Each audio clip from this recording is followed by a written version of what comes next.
morning! Nandito na naman po ako para mag-share sa inyo ng konting kaalaman.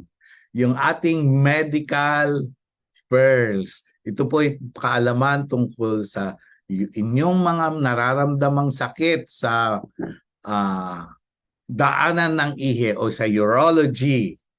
Okay. So again, welcome sa ating Medical Pearls. Sabado na naman po, alas 11 ng umaga.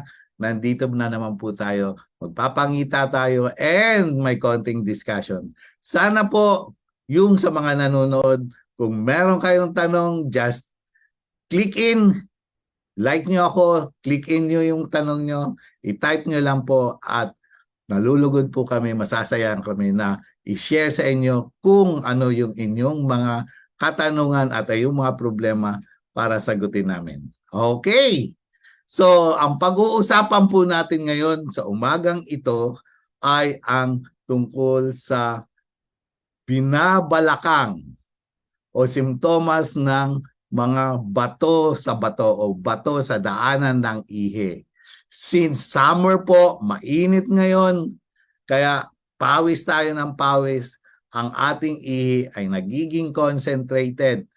And malamang-lamang pag kayo ay marami kinakaing mga bawal, maaalat, and ang concentrated urine, yung mga crystals na normally nilalabas natin, ito po ay namumuo. Recording in progress. Pag namuo po ito, yung po ay nagiging bato sa daanan ng ihi. Okay. So, anuhin po natin ngayon? I-discuss ko po sa inyo ang pagkakaroon ng bato sa bato, kung ano mga nararamdaman, and isi-share ko rin sa inyo ang mga minimally invasive procedures na pwedeng gawin para maalis itong malalaking bato sa bato o bato sa daanan ng ihi, lalo na sa kidneys. Okay, so simulan na po natin. Hi muna to Abs. Yun, siyang unang-unang nag-message. Nakikinig na siya ngayon. Thank you. Game, iano na natin ngayon. Lalabas natin ang ating slides. Piprepare ko lang po sandali. Yon. So ano po yung mga nararamdaman o simptomas pag kayo ay binabalakang?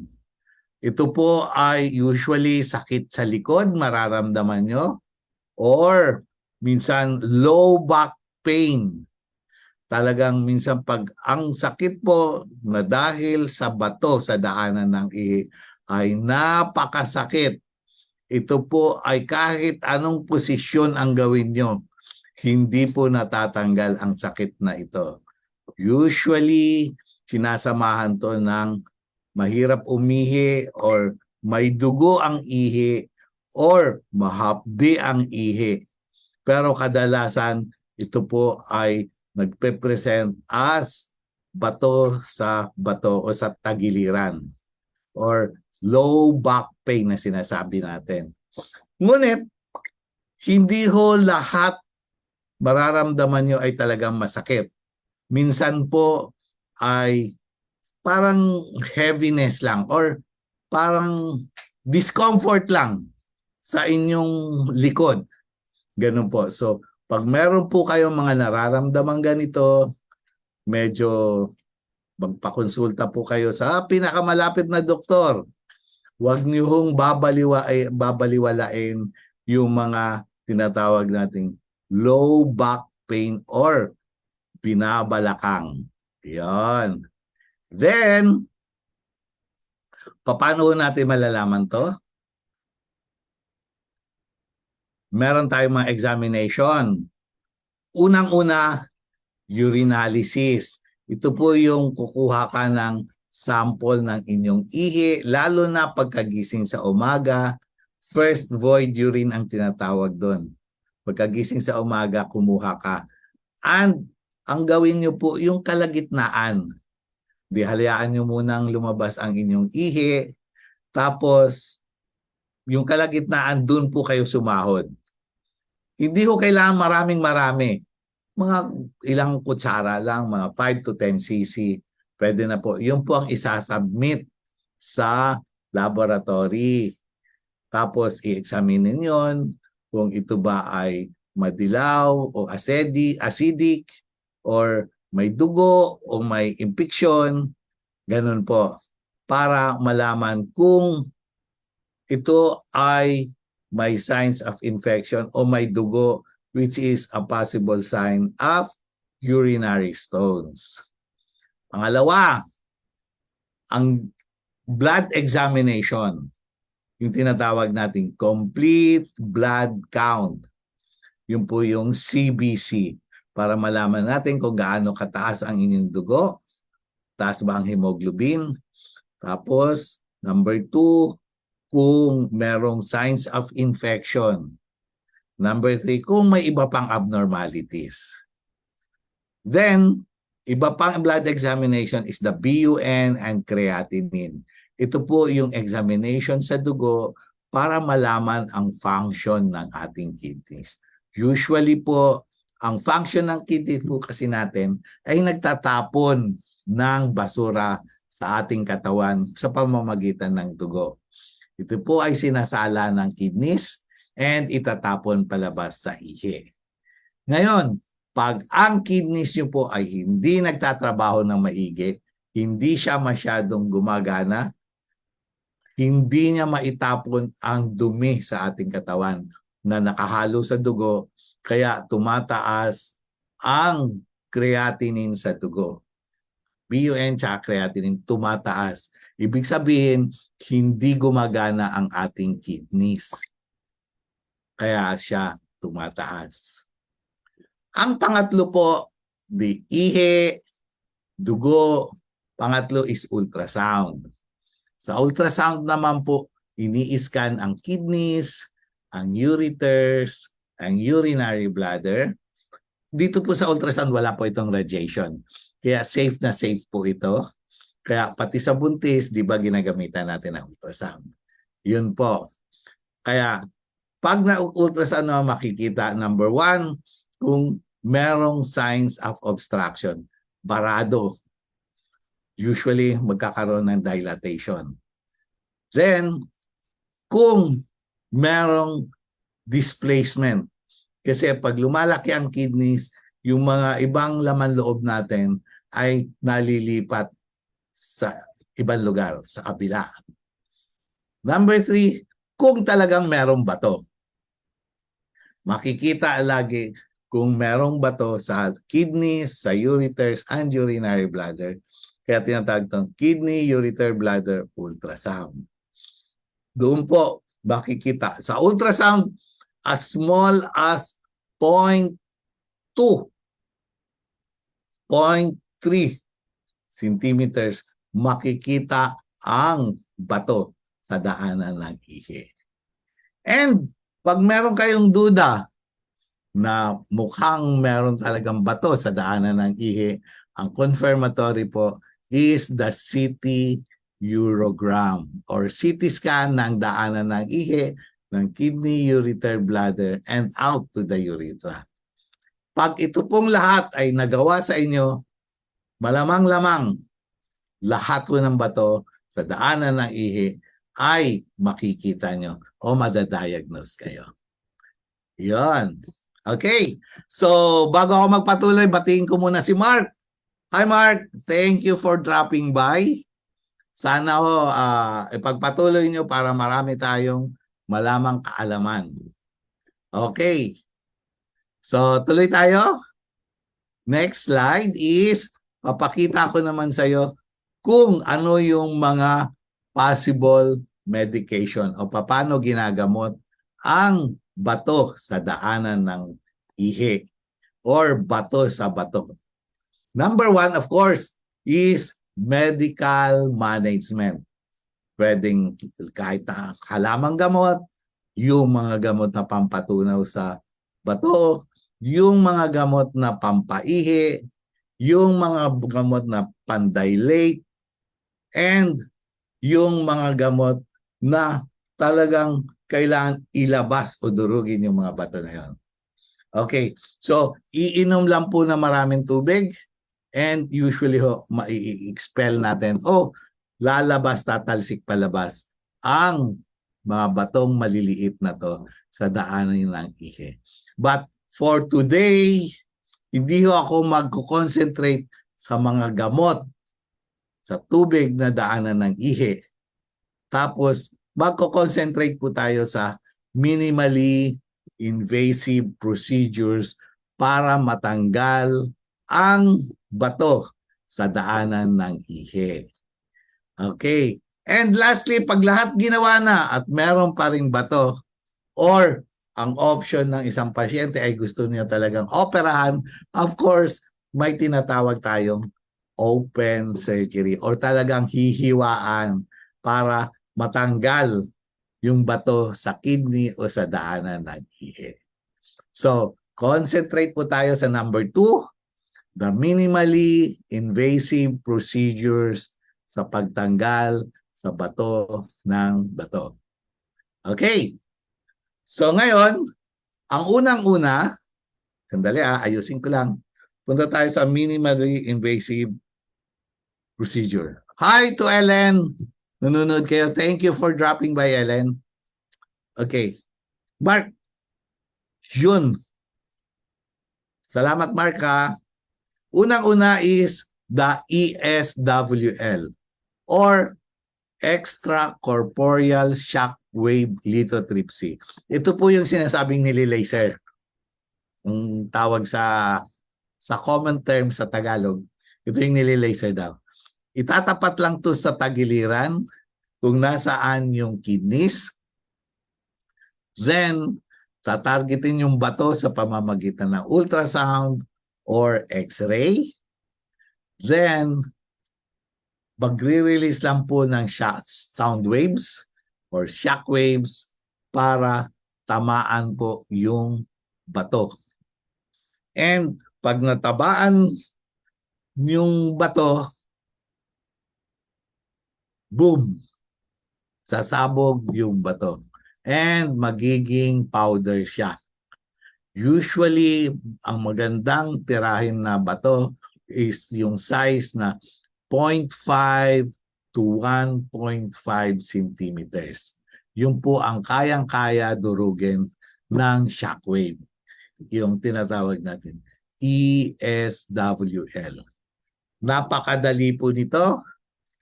Ang procedure is just 1 hour. Hindi kayo mauospital. Wala hong sugat. Walang ipapasok sa inyong katawan. Talagang sound waves lang po ang papasok. Then, the next day, pwede na kayo mag-jogging para malaglag ang mga bato. Of course, inom pa rin ng maraming tubig. And in 2 weeks, usually karamihan ng bato or mauubos na yung nadurog na bato na inyong mailabas. But remember, ang ginagawa po ng makina na to ay just durugin ang bato. Kayo pa rin po ang iinom ng maraming tubig, iinom ng gamot, ang maggagalaw, mag-jumping jack para maglaglagan yung bato. Kahit ho gawin ang shockwave, pero kayo'y nakahiga lang, hindi kayo maiinom ng gamot, hindi kayo iinom ng tubig, hindi ho lalabas yung buhangin. Pag ito ay nadurog, kailangan pa rin yung ayudahan para lumabas yung mga buhangin. Yan. So next is, tingnan natin. Hi, Lynn. Thank you very much for passing by, for dropping. Sino pa nandyan? Number 2 sa ating minimally invasive is the laparoscopic surgery. Ito po yung bubutas lang sa tiyan, sa abdomen ng 3. Ang isa po ay para sa camera, para meron kayong nakikita sa loob. Ang isang butas naman ay para sa tagagalaw sa kanan. Ang isa naman ay para sa kaliwang kamay. Para kang nag-o-opera din. gumagamit ka lang ng instrumento nakapasok sa loob ng katawan ng inyong pasyente. Yun, talagang 3 butas lang. Nga lang, para ka rin nag-o-opera, pero yung bang medyo matagal lang masinsin, pero mas pino ang galaw dahil mas konti lang ang nasisirang structure sa loob. Dahil nga, 3 stick lang. And pagkatapos ng operasyon, in 3 days, pwede na, 2-3 days, pwede na umuwi yung pasyente. Then, tuloy lang ang gamutan. And in 2 weeks, up and about ang pasyente natin. Pwede nang pumasok, bumalik sa opisina. Okay. So ito, maliliit lang 3. Pag gumaling yun at walang peklat, hindi nyo na malalaman na na-opera ang isang pasyente. Yun ho ang kagandahan sa minimally invasive surgery. Okay. Hi, Burley! Gulimlim. Yun, nag-drop by siya. Yun. Ang sunod naman po is PCNL, yung percutaneous nephrolithotomy. Ito naman, isang butas na lang sa tagiliran, diretso sa kidney. Tapos, yun, napakaliit lang, parang mas maliit pa sa ballpen. Makikita diretso sa kidney, nandun yung bato, dinudurog parang jackhammer hanggang sa ito ay maging powder. Pag naging powder na ito, isa-suction na palabas. Parang buhangin na. Tsaka siya isa-suction. Then, pag na-suction, yun, mawawala na siyempre ang bato. Usually, ginagawa ito sa malalaking bato para maiwasan yung malaking hiwa, mailabas yung bato, and siyempre, sisikapin na lahat ng buhangin ay mailabas. Yun po. Pero dahil dudurugin natin, ang isang problema dito, minsan may mga maliliit na natitira sa singit-singit sa loob ng kidneys. But kadalasan makukuha na to sa mga gamot na pampatunaw. Yun. Kaya hindi rin problema. Kagandahan po dito, isang maliit lang na butas ang gagawin sa inyong tagiliran. Usually sa may likod na portion yun. Okay? Next! Ano po ang susunod? Sa minimally invasive is the RIRS or retrograde intrarenal surgery. Ito naman po ay magpapasok ng instrumento sa daanan ng ihi simula sa labas papunta sa pantog. Kung ang bato ay nasa pantog, doon dudurugin na at ilalabas. Or aakyat papunta sa ureter, and kung nandun ang bato, doon po dudurugin. And lastly, pwede po umakyat yun hanggang taas sa kidneys. Talagang retrograde, ibig sabihin pabaliktad. Ang agos kasi ng ihi natin is from the kidney to the ureter to the bladder palabas. Pababa. Yun ang antigrade. Sa retrograde, pabaliktad tayo. Sisimula tayo sa labas, papasok ng pantog, paakyat sa ureter, paakyat sa kidneys. And doon po, ganun din, dudurugin din yung bato and isa-suction din palabas. Ito naman po, walang sugat sa labas, wala kang makikitang kahit gatiting na sugat sa labas. Wala po.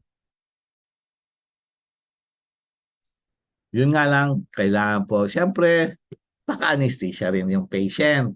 Kahit anong minimally invasive procedure. Kasi po, sa panahon ngayon, dapat wala na pong nararamdamang sakit ang isang pasyente. Yun po ang kagandahan ng treatment ngayong mga makabago. at magagaling ng ating anesthesiologist. Kaya na nilang mag-undergo ang pasyente na walang nararamdaman. Yan. Talagang malagihay lang. Simula sa pagsimula ng procedure hanggang sa matapos. Ngayon, fluids, hindi lang ho tubig, kasama ho ang sopas, kasama ang kape, kasama ang juice, lahat na drinks, fluids. Wag naman hong beer. Kasi ang beer po mataas ang uric acid content. So baka lalo kayong magkabato. Lahat ng klaseng beer, mataas po ang uric acid content. So wala hong huwag hong gagamitin na pampalabas ng bato. Although, pag uminom ka ng beer, ihi ka rin ng ihi. Pero mas maganda ho, tubig na lang or juice na lang. Okay? Inom kayo at least 3 liters of fluid a day para ang lumabas na ihi at least 2.5 liters. And yung mga batong maliliit ay mailabas nyo. So, yun po ang advice ko for prevention of urinary stones, fluids. Tubig. Okay. So, next slide. I think that's all for this day. Marami hong salamat. Lagi ho tayo magpakita every Saturday alas 11 ng hapon. But at this point, magbabasa naman tayo ng mga katanungan. Titingnan ko yung ating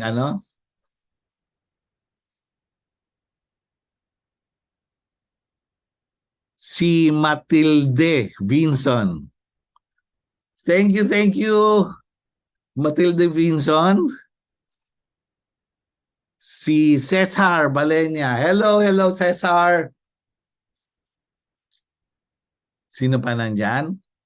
And kung meron ho kayo ikatanungan, lang po dito sa ating Facebook Live. Ipaki-chat lang po at ating sasagutin. Titingin tayo. Ito from Mark. Anong gamot sa bato?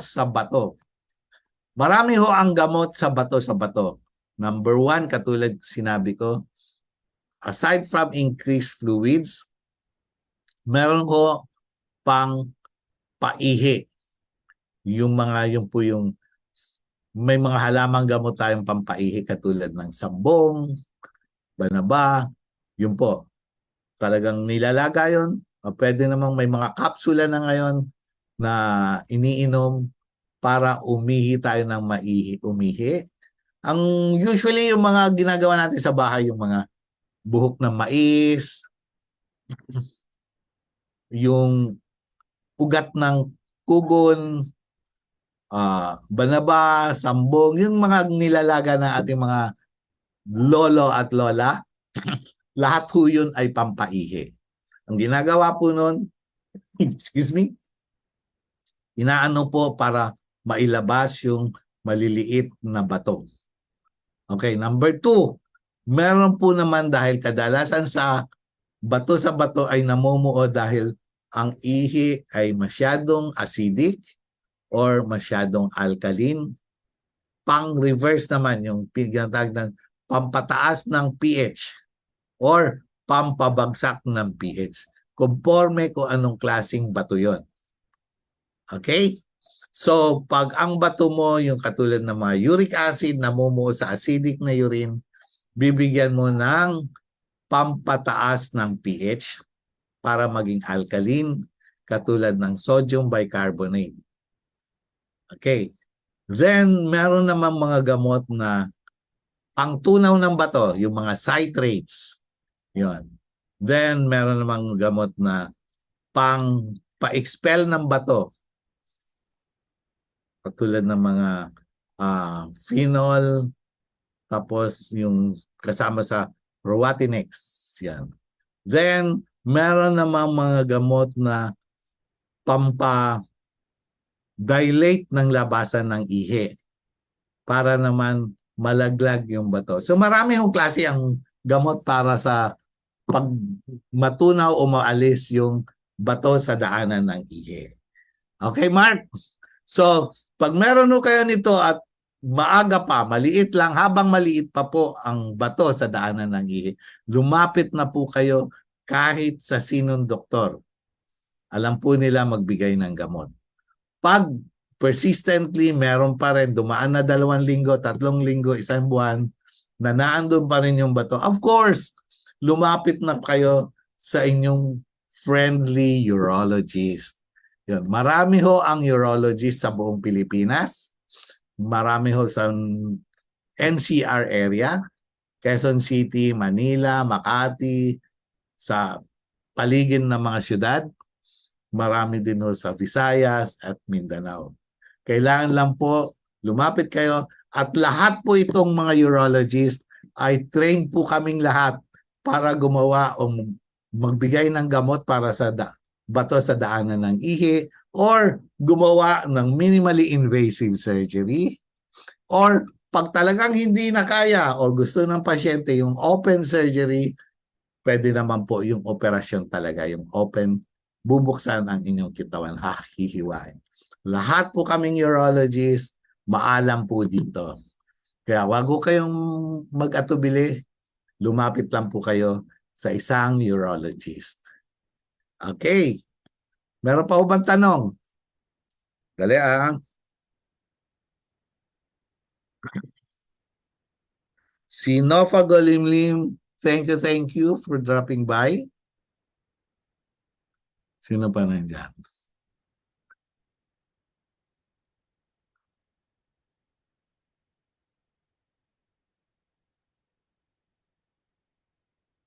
Mag-aantay lang ako ng question. Magbabasa ho tayo.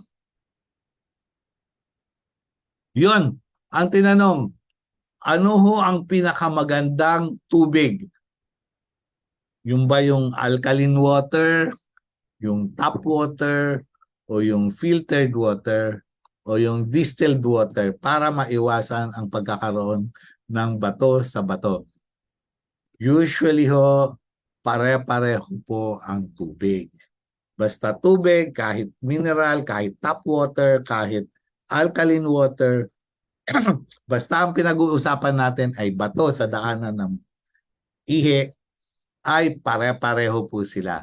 Ang importante ho, uminom tayo ng maraming tubig para wag mamuo yung mga crystals na yon, mailabas natin kaagad, maiihi natin kaagad, and wag mamuo dahil yung labasan po ng ihi natin is just 0.3, yung pinakamakipot, 0.3 to 0.5 centimeters. Kaya hanggat maliit pa po yun, inom kayo maraming tubig, lalabas at lalabas po yun. Okay. So tingin tayo kung meron pang tanong.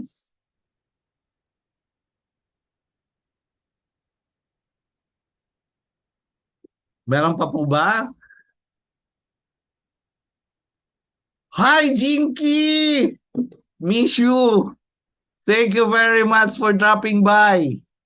Sana meron kayong matutunan at i-share mo sa iyong mga kasamahan paano iiwasan ang bato sa bato. Alam nyo si Jinky, ano to, ang asawa niya is nurse. Kaya talagang maingat din to sa katawan. Talagang mahilig din siya alagaan ang kanyang katawan. Siyempre ang kanyang husbandry and ang kanyang mga tauhan. Ma'am Jinky, thank you for dropping by. Hello, hello. Natutuwa naman ako, napadaan si Ma'am Jinky. Sino pa nandyan? Si Cesar June, bakuna. Kumusta na? Hello, hello. Lagi tayong nagpapangita. Yun.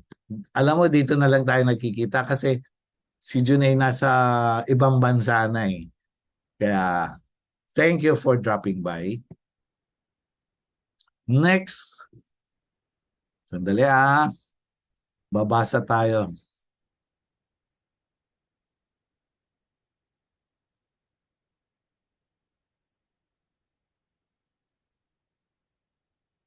from, ano nakalagay? Ano po ang pinakamabisang gamot sa kidney saka sa pain and stone?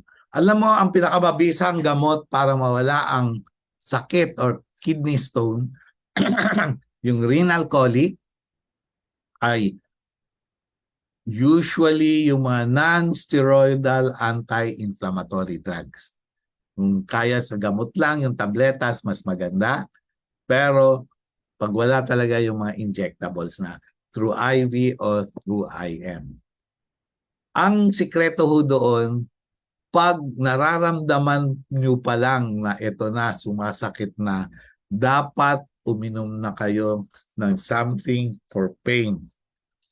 Dahil pag nagsimula ng sumakit ang bato, ang kidneys nyo, ay hindi na ito makukuha ng ordinary pain medications. Okay? So, kailangan na yung mga injectables. Meron din pala, hello Doc, from Raymond. Mon, idol! Si Mon Tagle is on the house. Hello, hello, hello. Thank you very much. Ingatan mo yung mga tao mo na huwag magkasakit sa daanan ng bato. At alam mo naman, syempre, sinasabi ko, Mon, yung mga tao mo, lagi mong painumin ng maraming tubig.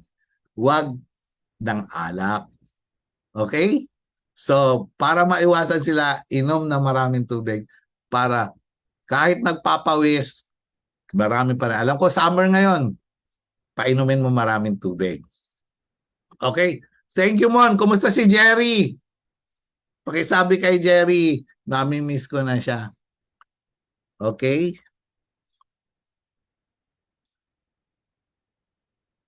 Mark, okay na tayo. Nabati na kita. Yun. So, ano pa ba? I think, yun na lang. Thank you. So, magpagkita-kita ulit tayo sa susunod na Sabado, 11 o'clock in the morning. Kung meron kayong mga katanungan tungkol sa problema nyo sa daanan ng ihi o sa reproductive organs ng mga lalaki, i-message nyo lang po ako dito sa aking Facebook, Dr. Wilfredo S. Tagle, and tatry po namin na masagot kayo sa lalong madaling panahon. Okay, so I think that's all for this Saturday. Thank you very much. See you all and relax lang tayo. Okay, bye-bye.